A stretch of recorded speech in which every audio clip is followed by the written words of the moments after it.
Karadeniz'i Akdeniz'e bağlayan yegane su yolunu oluşturan Türk boğazları, yani Çanakkale ve İstanbul boğazları, yüzyıllar boyu askeri ve ekonomik yönden stratejik bir öneme sahip olmuştur. Marmara Denizi de bu boğazlar sisteminin bir parçasıdır ve hepsi Türk Boğazlar Sistemi olarak bilinir. Boğazlar Karadeniz ve Akdeniz arasındaki hidrolojik döngüyü sağlayarak iki havzanın da biyoçeşitliliğini, balıkçılığını ve iklimini doğrudan etkiler. 20 Temmuz 1936 tarihinde imzalanan Montreux Sözleşmesi, Türk boğazlarından ticaret ve harp gemilerinin geçiş ilkelerini düzenleyen temel belge niteliğindedir. Montreux Sözleşmesi imzalandığı tarihten bu yana önemini de geçerliliğini de koruyan az sayıdaki çok taraflı anlaşmalardan biridir. Bunun ardındaki belirleyici neden, sözleşmenin Türkiye'nin yanı sıra Karadeniz'e kıyıdaş devletler ve üçüncü ülkeler için de makul ve uygulanabilir bir çıkar dengesi oluşturmasıdır. Ayrıca Türkiye'nin sözleşmenin kurallarını titizlikle uyguluyor olması da önemli bir etkendir. Montreux Boğazlar Sözleşmesi, İstanbul Boğazı, Marmara Denizi ve Çanakkale Boğazı'ndan oluşan toplam 164 deniz millik deniz ulaştırması amacıyla kullanılan bir su yolunda gemilerin uğraksız geçişlerini, diğer bir ifadeyle durmaksızın geçişlerini düzenlemektedir. Türk boğazlarına sahip olan, diğer bir ifadeyle boğazlara egemen olan Osmanlı İmparatorluğu ve Türkiye Cumhuriyeti'nin ikili ve çok taraflı silahlı anlaşmazlıklar ve silahlı çatışmaların sonuçları üzerinde etkisi daima büyük olmuştur. Belki de bunun en somut örneğini Rusya-Ukrayna Savaşı oluşturacaktır. Türk boğazları, Karadeniz'e kıyısı bulunan devletlerin yanında Tuna-Ren su yolunu saymazsak, Karadeniz Havzası devletlerinin de tek deniz giriş çıkış kapısıdır. Bu kapının güvenliği Türkiye'nin olduğu kadar Karadeniz'e kıyıdaş diğer devletler ve dünya deniz ulaştırması için de önem arz etmektedir. 22 Haziran 1936 Pazartesi günü başlayan Montreux Boğazlar Konferansı'nın birinci oturumunda söz alan Romanya Dışişleri Bakanı Titilescu, açık denize tek çıkış imkanlarının boğazlar yoluyla olduğunu vurguladıktan sonra boğazları Türkiye'nin yüreği, Romanya'nın ciğeri olarak ifade etmiştir. Aynı oturumda söz alan dağılan Sovyet Sosyalist Cumhuriyetler Birliği Dışişleri Bakanı Litvinov ise boğazlar Sovyetler Birliği'ni dış dünyaya bağlayan bir su yolu değil, aynı zamanda ülkenin çeşitli parçalarını birbirine bağlayan bir can damarı niteliğindedir ifadesiyle boğazların önemini ayrıca ve farklı ifadelerle vurgulamıştır. Türk boğazları ve Karadeniz'in hukuki statüsünü düzenleyen Montreux Boğazlar Sözleşmesi, bundan 87 yıl önce 20 Temmuz 1936 tarihinde imzalanmış ve 9 Kasım 1936 tarihinde yürürlüğe girmiştir. Başlangıç yürürlük süresi 20 yıl olarak belirlenmiş olan sözleşme, 29 madde, 4 lahika ve 1 protokolden oluşmaktadır. Sözleşme, Lozan Barış Antlaşması'ndan sonra Türkiye'nin en önemli ikinci siyasal antlaşması olarak kabul edilmektedir. Aynı zamanda sözleşme, 20. yüzyılın da önemli siyasal antlaşmalarından biri, bir istikrar ve denge belgesi olarak bilinmektedir.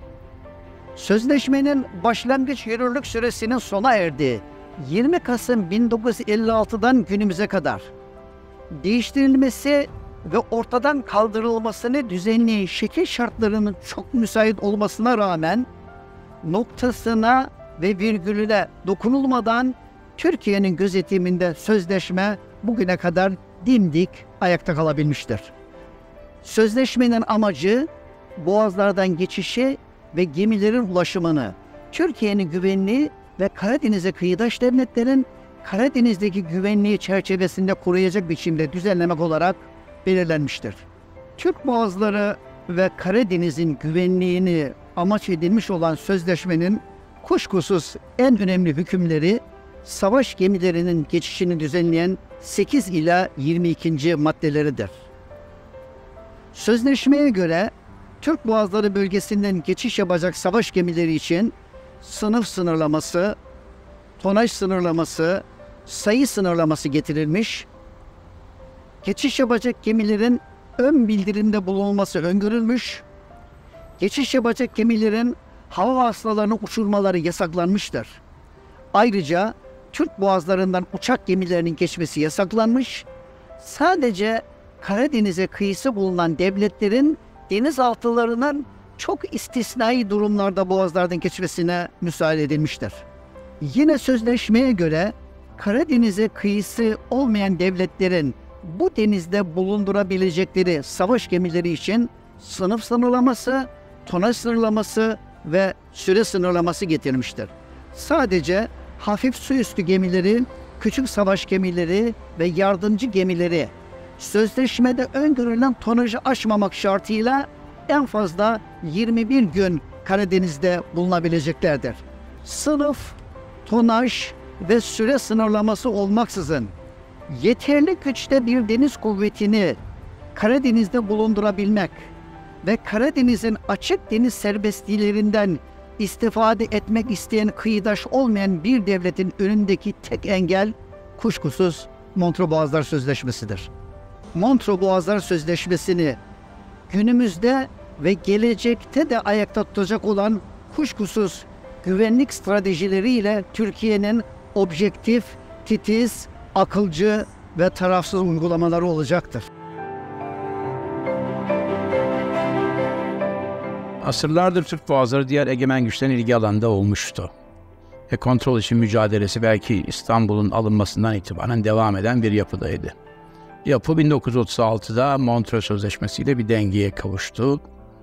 Sözleşme özünde Türkiye'nin güvenliğiyle Karadeniz kıyıdaşlarının güvenliğini bağdaştıran, dengeleyen bir yapıda oluşturulmuştur. Bu yönden Türkiye'nin güvenliğiyle Karadeniz kıyıdaşlarının güvenliğinin içe geçmiş olduğunu düşünebiliriz. Ancak işte bu istikrarlı ve güvenli olması gereken durum, NATO'nun lider ülkesinin Karadeniz'de Rusya'yı kuşatmak için birbiri ardına yaptığı renkli devrimler ve bu devrimlerin geri tepmesi, 2008 Gürcistan, 2014 Ukrayna olayları gibi istikrarsız bir dönemin başlamasına yol açmıştır. Ve sonuçta bugün Karadeniz, küresel mücadelenin bir liderlik yarışının parçası haline gelmiştir. Ve yumuşak güçten sert güçlerin kullanıldığı, hatta nükleer güçlerin kullanılmasının eşiğine gelindiği bir dönem haline gelmiştir. Bu bizim için son derece kritik olması gereken bir noktadır. Montreux rejiminin getirdiği bir rejim var Montreux'un boğazlara. Bu rejimin istismar edilmemesi, değişime zorlanmaması, diğer tedbirler yanınca askeri tedbirlerin de Türk boğazlarının korunmasında rol alacağını göstermektedir. Şunu belki belirtmek lazım. Türkiye Cumhuriyeti'nin kuruluşunda iki önemli hukuki belge vardır. Bunlar bir tanesi Lozan Anlaşması olduğu gibi Lozan Anlaşması'nın boğazlar ekini değiştirmiş olan Montreux Sözleşmesi ikinci temel belgedir.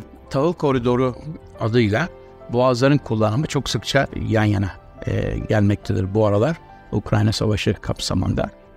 Birleşmiş Milletler'in gözetimin ve Türkiye'nin ev sahipliğinde Temmuz 2022'de başlayan bu süreç şu an 3. aşamasını sürdürüyor ve Mayıs 2023'te bir kere daha 60 gün uzatılmıştı. Şimdi bu anlaşmanın bir parçası olarak boğazlardan geçecek olan tahıl yüklü ticaret gemilerinin boş olarak geri geldiklerinde savaşan taraflardan birine silah yüküyle gelmemesinin garanti edilmesi istenmiştir. Bu silah yüküyle gelmemesi gereken gemilerin kontrolü için açık denizler uygun bir yer değildir. Burada başka uluslararası hukuk normları vardır. Onun için Türkiye'nin egemen olduğu boğazlar bölgesinde bu gemiler kontrol edilmektedir. Ve bu kontrolde bu gemiler içerisinde geri yüklünde silah, kaçak silah olmadığı garanti edildikten sonra bu boş gemilerin tahıl yüklemek üzere geri dönmesine izin verilmektedir. Türk boğazları doğal oluşum süreçleri nedeniyle dünyada eşi benzeri bulunmayan bir coğrafi yapı, konum ve özellik sergiler. Boğazlar sistemi Türkiye'nin iç suları içerisinde yer aldığından hukuki bakımdan iç sular rejimine tabidir. Boğazlardan geçen bütün gemiler en az 3000 yıllık bir tarihe ve 20 milyon nüfusa sahip bir metropol olan, UNESCO tarafından Dünya Kültür Mirası olarak ilan edilmiş İstanbul şehrinin içinden geçerler ve her gün yaklaşık 2 milyon insan İstanbul'un iki yakası arasında gidiş geliş yapmak için İstanbul Boğazı'nı kullanır. Bu sayı Çanakkale Boğazı için daha düşük olsa da her gün yaklaşık 1000 civarında deniz vasıtası bu su yolunda çeşitli amaçlarla seyir halindedir. Özellikle İstanbul Boğazı denizden ziyade dar bir nehri andırırken bazı bölgelerde genişlik 700 metreye kadar düşer ve gemilerin geçişi sırasında 80 dereceye varan keskin dönemeçler oluşur.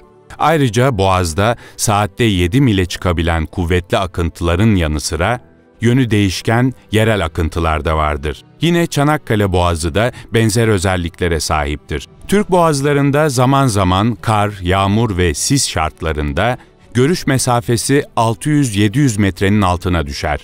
Oluşan bu durum deniz trafiğinde gecikme veya beklemelere neden olabilir. Bu güç coğrafi koşullara rağmen trafik yoğunluğu artarak devam etmektedir. Örneğin 1940'lı yıllarda İstanbul Boğazı'ndan günde 17 gemi geçmekteyken bugün bu sayı 150'yi aşmıştır. Türk boğazlarından yılda 40 binin üzerinde gemi geçiyor yıllık olarak. Ve bu geçen gemilerin tonajları günden güne artıyor. Dolayısıyla bu aynı zamanda buradan geçen gemi trafiği hem ekonomik bakımdan bölge ülkeler için çok önemli. Buradan geçen yükler hem dünyayı beslerken hem de enerji anlamında da çok büyük önem arz ediyor. Emniyet kuralları günden güne artmıştır. Bu çok önemli çünkü bu Türk boğazlarındaki bir gemi geçişi esnasında yaşanabilecek bir arıza, ortaya çıkabilecek bir kaza geçmişte çok büyük felaketlere sebep oldu. Hem çevre hem can hem mal kaybı bakımından.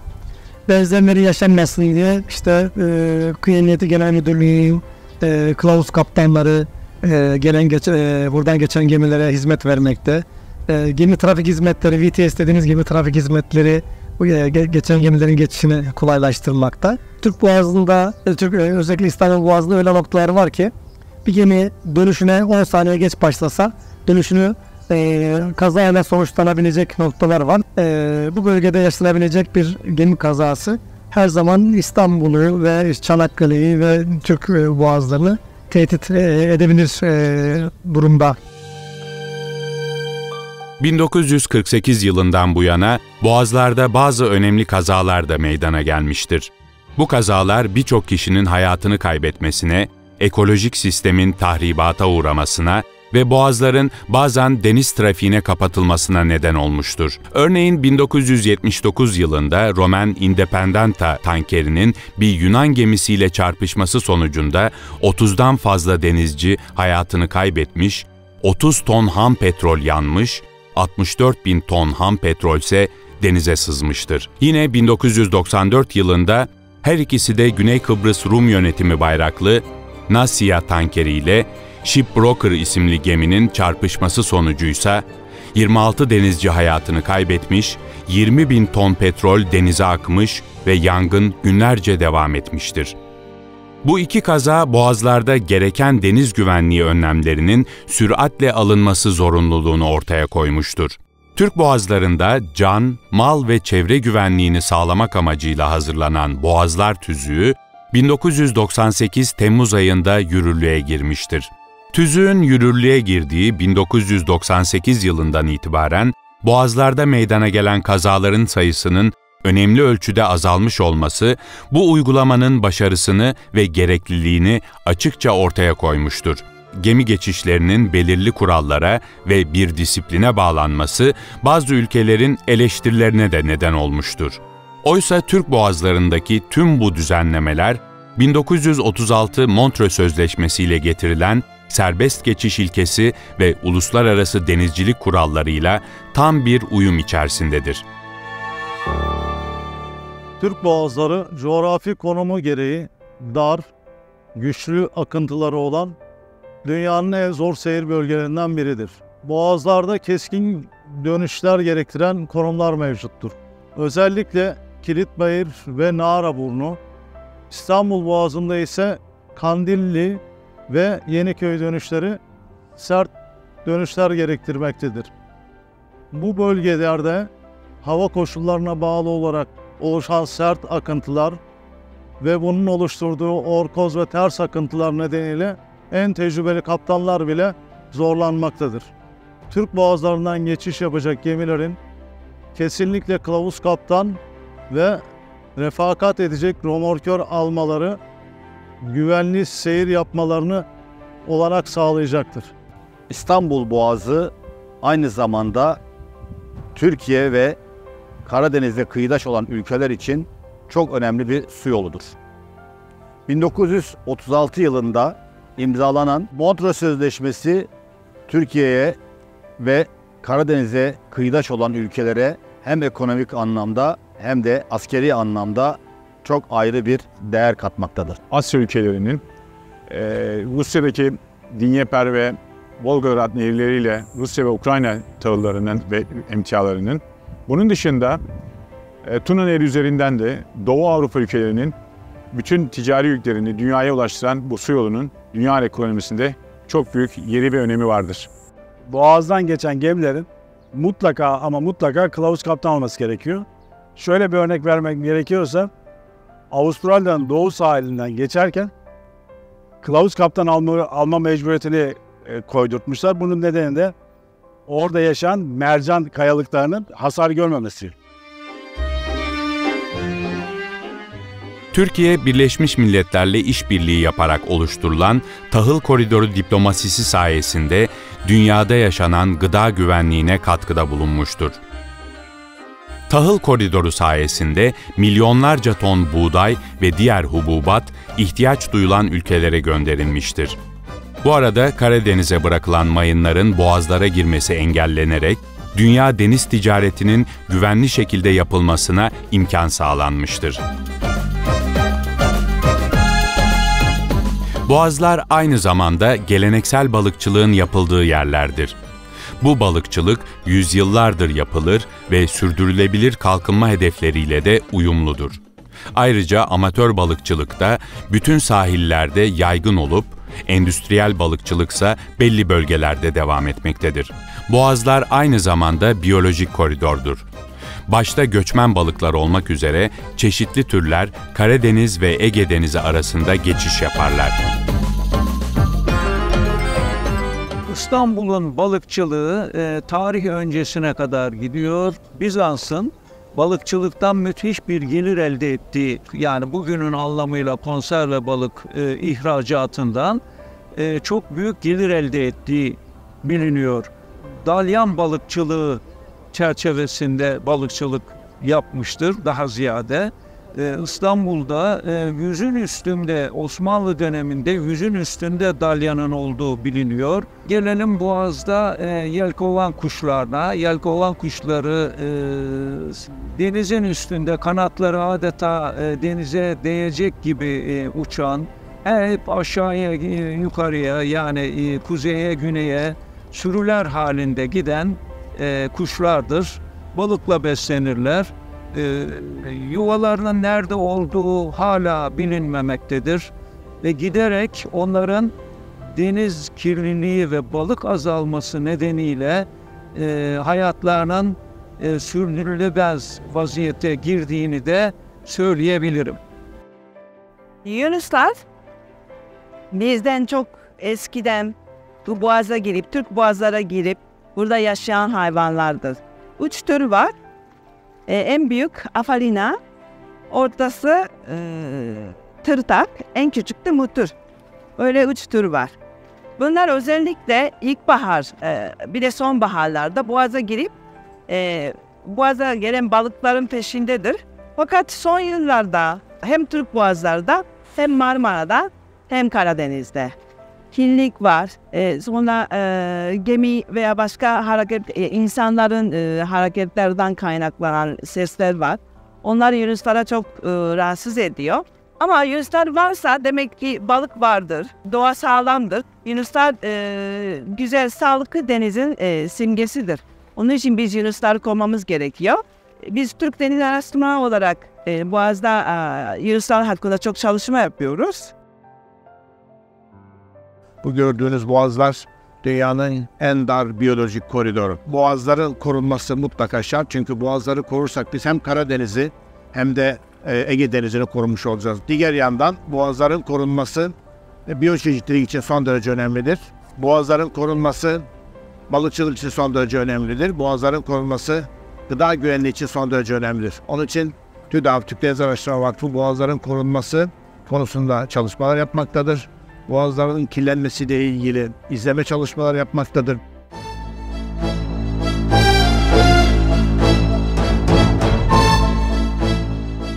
İster kuzeyden, ister güneyden gelsin, tüm gemi kaptanlarının Türk Boğazlar Sistemi'nin özel bir ekosistem ve özel çevre koruma bölgesi ilan edildiğini bilmeleri gerekmektedir. Bu kapsamda değerli gemi kaptanlarından taleplerimiz şunlardır. Bayrağınız ve taşıdığınız yük her ne olursa olsun, boğazlara yaklaşırken başta Marpol Sözleşmesi'ni ve eklerindeki yükümlülüklerinizi hatırlayınız. Tüm gemi personelinizi bu konuda bilgilendiriniz. Boğazlara girerken hızınızı düşürünüz. Zira yüksek hız ve gürültü yunusları rahatsız ederken, yüksek hızın oluşturduğu dalga kıyıda erozyona neden olur ve kıyısal ekosistemi ve canlı türlerini tehlikeye sokar. Geminizin baca gazlarını sıfır emisyona göre düzenleyiniz. Balast sularınızı ise kesinlikle basmayınız. Çanakkale Boğazı'ndan geçerken başta Dardanos Mercan Koruma Alanı'ndan uzak geçiniz. Ayrıca 1. Dünya Savaşı'nın batıklarından oluşan bir kültür mirasının üzerinden geçtiğinizi unutmayınız. Bölgeden geçerken Türk denizcilik otoritelerinin tavsiye ve kurallarına sıkı bir şekilde uyunuz. Raporlarınızı eksiksiz olarak düzenleyiniz ve unutmayınız ki Türk boğazları sadece dünya deniz ulaşımı için değildir. Aynı zamanda yurttaşların oturduğu, Türk kahvesi içtiği, teknelerin dolaştığı, yüzme yarışlarının yapıldığı bir bölgedir ve bir yaşam biçimidir.